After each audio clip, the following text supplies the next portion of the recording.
Hello, নমস্কার বন্ধুরা। আমার নাম প্রিয়াঙ্কা। আর আমার চ্যানেলে আপনাদের সকলকে স্বাগত জানাই। আমার এই চ্যানেলটি নতুন শুরু করছি এবং আপনাদের আশীর্বাদ কাম্য। সো আমরা সকলেই রাজবাড়ি সম্পর্কে শুনেছি, জেনেছি, ইতিহাসের পাতায় পড়েছি বা গল্পের বইতে পড়েছি। তো দেখার সুযোগ সেভাবে কখনো হয়নি। আমার অভিজ্ঞতা যদি বলি, ওই বছরে একবার শোভাবাজার রাজবাড়িতে অষ্টমীর দিন শাড়ি পরে, ব্যাস। তাছাড়া আর সেভাবে কোনো অভিজ্ঞতা নেই।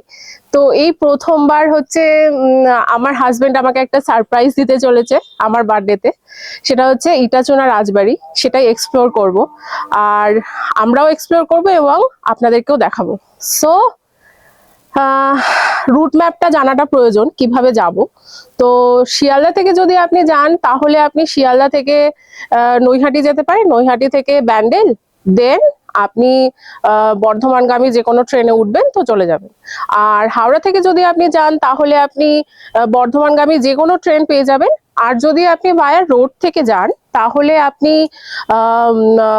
দুর্গাপুর এক্সপ্রেসওয়ে ধরে বা কল্যাণী হাইওয়ে ধরে আপনি অনায়াসে চলে যেতে পারবেন খণ্ডন। আর সেখান থেকে অটোতে আপনার 10 টাকা নেবে বা সামথিং কিছু নেবে, তো আপনি ইটাচোনা রাজবাড়ি পৌঁছে যেতে পারবেন। তো চলুন আমরাও এক্সপ্লোর করি এবং আপনাদেরকেও এক্সপ্লোর কর। ব্যারাকপুর এসে গেছি বন্ধুরা। এবারে আমরা রওনা দিচ্ছি খণ্ডনের উদ্দেশ্যে। তো এখান থেকে বর্ধমান লোকাল পাস করবে 10টা 48। আর আমরা টিকিট কেটে একদম রেডি। তো চলুন আমাদের সাথে জার্নি শুরু করা যাক।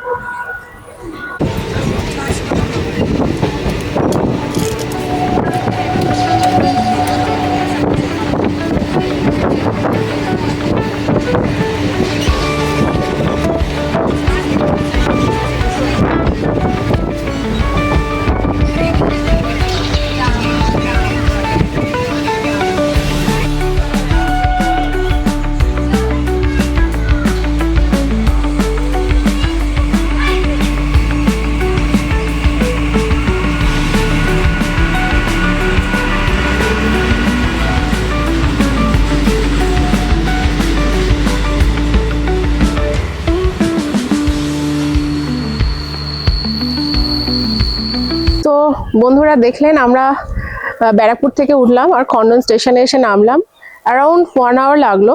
আর শিয়ালদা থেকে এটা একটাই ট্রেন অ্যাভেলেবেল থাকে। আর হাওড়া থেকে যদি আপনারা আসেন, তাহলে আপনারা অনেকগুলো অপশন পাবেন, বর্ধমান লোকাল অনেকগুলো পাবেন। তো এবার চলুন যাওয়া যাক। টোটো করে যাব, দেখি কত নেয়। তারপরে আমাদের final destination ইটাচোনা Rajbari. So let's go.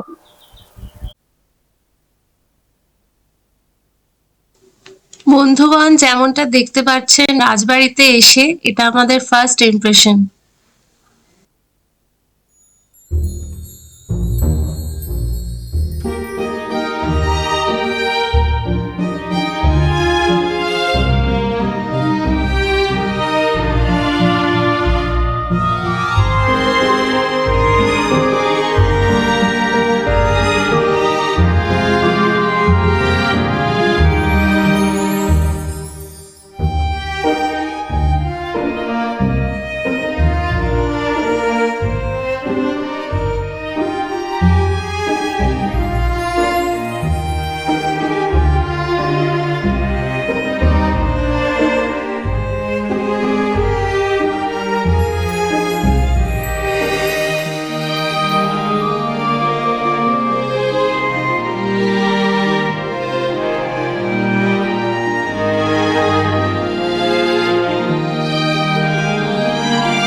চলুন আপনাদের সকলকে আমাদের রুম ট্যুরটা করাই। এখানে প্রত্যেকটা রুমের এক একটা নাম আছে। এই যেরকম ধরুন এটা পিসে মশাই, আর আমাদের রুমটার নাম কাকাবাবু। সো চলুন দেখে নিই আমাদের রুমটা।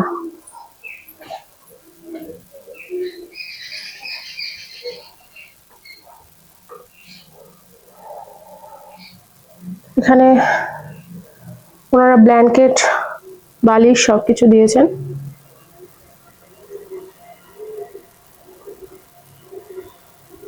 এখানে টিভি আছে, এটা একটা ওয়ার্ড্রপ। এখানে জামা কাপড় রাখতে পারবেন। এখানে একটা আয়না আছে। এখানে ইলেকট্রিক কেটলি দিয়েছে, আর সঙ্গে কফি আছে। এটা নিমকি জাতীয় কিছু আছে। এখানে ছোট্ট একটা বসার জায়গা।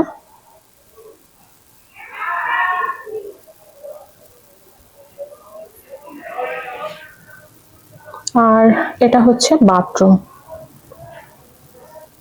বাথরুমে গিজারের ব্যবস্থা আছে।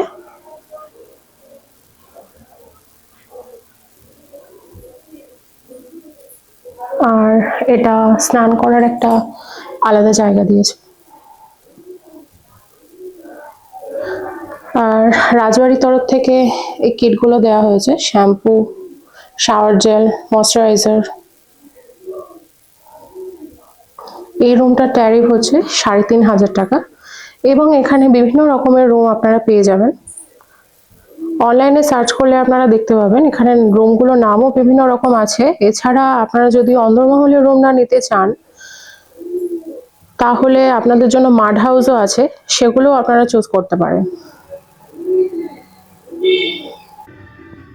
তো দর্শক বন্ধুরা, আপনাদেরকে একটা তথ্য দিয়ে থাকি।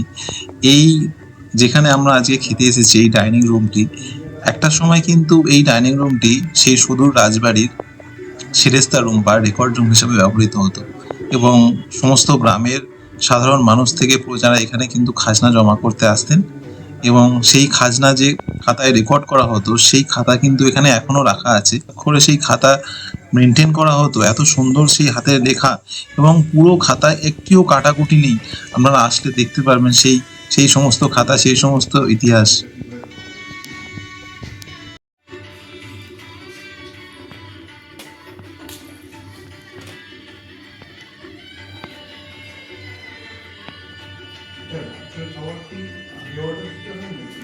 মিস্টার দাস, কেমন খাচ্ছেন? তো বন্ধুরা, আমরা এখন খেয়ে দিয়ে এলাম, আর খাবারের রিভিউ দিতে চলেছেন আমার হাজবেন্ড মিস্টার দাস। বলুন আপনার কিরকম অনুভূতি হলো? হ্যাঁ, আমরা তো আগে থেকেই মেনু সিলেক্ট করে রেখেছিলাম যে আমাদের দুপুরে লাঞ্চের ভেজ থালি ছিল। তো ভেজ থালির মধ্যে পরের দিন সকালের টি এবং ব্রেকফাস্টটাও ইনক্লুড আছে। সব মিলিয়ে পার পার্সন 700 এই মিলটার রেট। তো আমরা ওটাই সিলেক্ট করেছিলাম, খাবার দাবার খেলাম, খুব অসাধারণ খাবারগুলো ছিল। আহ খুব ভালোই লাগলো। আর খুব সুন্দর যেখানটা আমরা খেতে গিয়েছিলাম, যে ঘর, খুব সুন্দর লাগলো সব মিলিয়ে। এবং প্রত্যেকটা পদ অসাধারণ ছিল। বিশেষ করে আমি তো বলবো এখানে যে গাওয়া ঘি, কোনোদিন এরকম ঘি, গাওয়া ঘি স্বাদ আগে পাইনি। তো এই রাজবাড়িতেই যেমন ঐতিহ্যবাহী একটা রাজবাড়িতে ঐতিহ্যবাহী ঘিয়ের স্বাদ একটা পেলাম, খুব ভালো লাগলো। বন্ধুরা, এবার তোমরা যেটা দেখছো এটা ইটাচুনা রাজবাড়ির অন্দরমহলের ঠাকুর দালান। এখানে নারায়ণ শিলা আছে এবং গোপাল পূজিত হন।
হ্যালো বন্ধুরা, তো দেখুন কি সুন্দর একটা অ্যাম্বিয়েন্সে বসে আছি। ও গড, মানে এটাকে দেখে মনে হচ্ছে যেন জাস্ট ওয়াও। মানে এত সুন্দর একটা পরিবেশ, চারদিকটা দেখুন। আর আমি দুর্গা দালানে বসে রয়েছি। আমরা এখন ইটাচুনা রাজবাড়িতে আছি। আর ইটা চুনা মানেই বুঝতে পারছেন, ইট আর চুন দিয়ে তৈরি। আর এখানের আভিজাত্য বলুন, ঔপনিবেশিক স্থাপত্য, বাংলার সংস্কৃতি, আপনার বার্মিশ কাঠ, ইতালিয়ান মার্বেল, সবকিছু দিয়ে একটা ঐতিহ্যবাহী একটা রাজপ্রাসাদ। এবং আমাদের আজ সৌভাগ্য হয়েছে এই জায়গাটাকে, এই পরিবেশটাকে দর্শন করার। এবং আমাদের আজকে নাইট স্টেও আছে। প্রথমবার এরকম জীবনে একটা অভিজ্ঞতা হচ্ছে, রাজবাড়িতে আমরা দিন কাটাতে চলেছি এবং রাত কাটাতে চলেছি।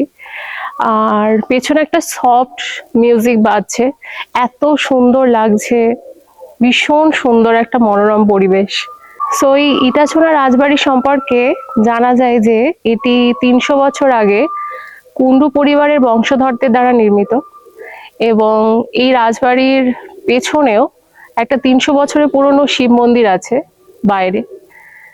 আর এই যে একটা নস্টালজিয়া, এটার জাস্ট কোনো তুলনা হয় না। সো বন্ধুরা, আমরা আজকে এসেছি এবং এনাদের কাছ থেকেই শুনতে পাচ্ছি যে মানে কাল পর্যন্ত প্রচন্ড ভিড় ছিল এখানে, ভীষণ ক্যাওস ছিল। কিন্তু আমরা আজকে আসার পরে দেখুন, আপনি জাস্ট, আমি আমার হাজবেন্ডকে দেখাতে বলবো চারপাশটা একটু দেখাও, যে পুরো ফাঁকা পরিবেশ এবং পেছনে সফট মিউজিক বাজছে। আমরা দুজনে আর কেউ নেই এখানে, পায়রাদের গোঙানি ছাড়া আমরা দুজন ছাড়া আর এখানে কেউ নেই। ভীষণ সুন্দর একটা ভাইবস পাচ্ছি, মানে ভীষণ নস্টালজিক লাগছে, যেন মনে হচ্ছে আমাদের জন্য এই সেটটা রেডি করা রয়েছে। ও বন্ধুরা, আসুন আমাদের সঙ্গে পরিচয় করে দিয়েছি। এনাকে দেখছেন, ইনি হচ্ছেন হিরুদা, আমাদের ট্যুর গাইড। ইনি এই রাজবাড়ির সঙ্গে বিগত 40 বছর ধরে যুক্ত আছেন এবং ইনি রাজবাড়ির ইতিহাস কিন্তু হিরুদার নখদর্পণে বলতে গেলে। আপনারা যখন আসবেন, আপনাদেরকে বিকেল 4টে থেকে কিন্তু এই রাজবাড়িটা ঘুরিয়ে দেখাবেন হিরুদা, এবং রাজবাড়ি সম্পর্কে যাবতীয় অজানা তথ্য এবং পূর্বতন ইতিহাস কিন্তু হিরুদা খুব সুন্দরভাবে আপনাদেরকে বুঝিয়ে বলবেন। এখন দাঁড়িয়ে দেখো না বাড়ি কত ঝগড়া, এই জন্য বাড়ি দাঁড়িয়ে আছে। ইতিহাসে মাছ করতে হবে আমফান এলো না, আমাদের নর্মাল বাড়ি সব ভেঙে দিয়ে আমফান এ বাড়ি ভাঙতে পারো। ওই যে আমফান ঘর খাইলো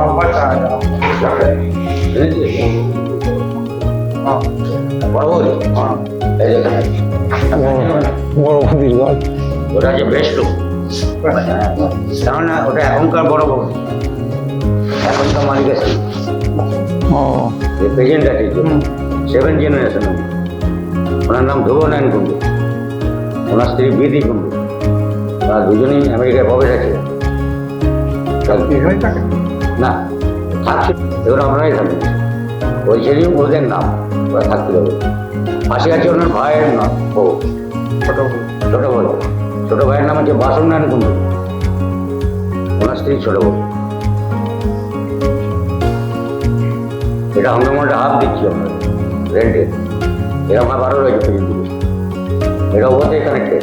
আপনি একটা ওয়াল দেখেছেন মাঝখানে, ওই ওয়ালটার হাফ ওদিকটা আমাদের লোকজন আসবে ওই উৎসবে, তখন ওই দিকটা থাকবে।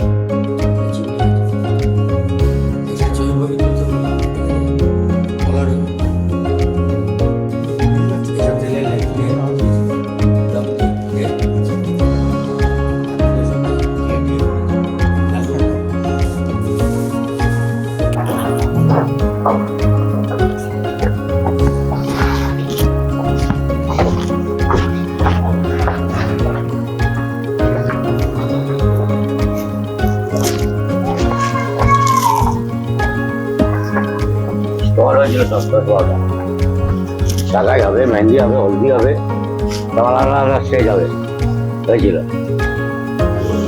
সিনেমা যেরকম দেখায় ওইরকম সব অনুষ্ঠান আছে, লাইট আছে, ছবি ঘুরছে, সব জায়গায়। ওকে, চা ঘর এটা 2012-তে তৈরি হলো আপনার জন্য চা ঘর। কেন? না, একসঙ্গে সবাই মিলে একবার চা খাবেন করবেন। সকালে ফিশিং রড নেবেন অফিসে, ফিশিং করবেন এখানে করা যাবে? হুম হুম আর যে মাছ ধরবো সেটা? মাছ ধরে ছেড়ে দেবেন, ও মাছ ধরে ছেড়ে দেবেন। আচ্ছা আচ্ছা, বিশাল কষ্ট। স্টাল আউট আপনার স্যার, এটা খালি only for ladies, no gents. এবার জেন্টসদের জন্য বাইরে আছে 50 টাকা, 50। অত পুকুর কেন, অত তালাও কেন? ইট বানিয়েছে, মাটি কাটছে আর অটোমেটিক পুকুরটা। ফ্লাওয়ার কার নাম? এবার আপনি বুঝবেন কি করে? আপনার বাড়িতে অপরাজিতা দেওয়া আছে, এরকম ভাবে 4টে রুমে 4টে গাছ দেওয়া আছে। পরবর্তী, হ্যাঁ, আর্টিফিশিয়াল। 2014-তে হয়েছে। এটা গার্ডেন ছিল আগে, এটা আগে ফলের বাগান ছিল। এই যে অপরাজিতা, দেখুন অপরাজিতা গাছ গেটে।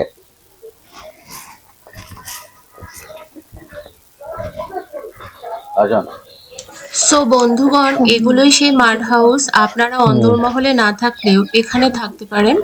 এখানে সমস্ত বুকিং ডিটেলস আপনারা ডেসক্রিপশন বক্সে পেয়ে যাবেন।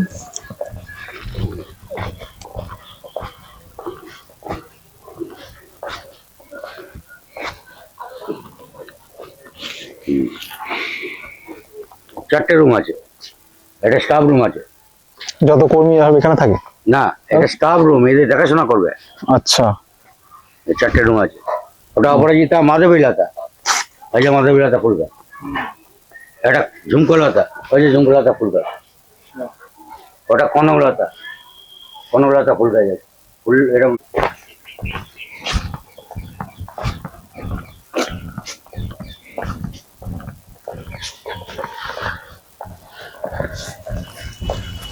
সো বন্ধুরা, আজকের ভিডিওটি এখানেই শেষ করলাম এবং পরবর্তী ভিডিওতে রয়েছে আরো নানা চমক।